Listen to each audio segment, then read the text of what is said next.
Hi class, welcome to week 5. Congratulations on making it to this point in the class. Since we are entering week 5, that means that you all have 4 PIQ drafts. So you are on your way to finishing those up. This week we're going to focus on revision. We will have a mandatory class session on Tuesday this week at our usual time at 2 o'clock, 2:10.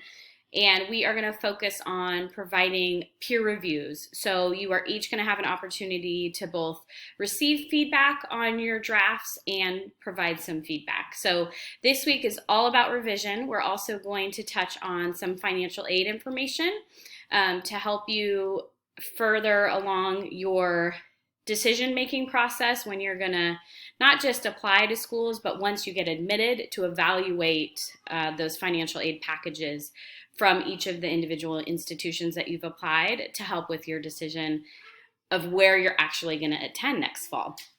So again, congratulations on making it to this point in the class.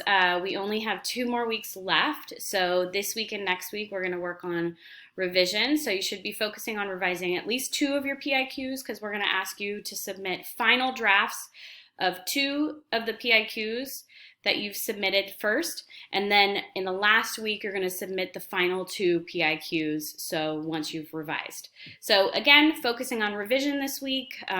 Congratulations on making it this far. As always, please reach out with questions or concerns to myself or Sophie via the Canvas inbox. So hang in there, 2 weeks left. I'm excited to continue reading your PIQs. I've read some really great essays up to this point, and I'm excited to read your final drafts.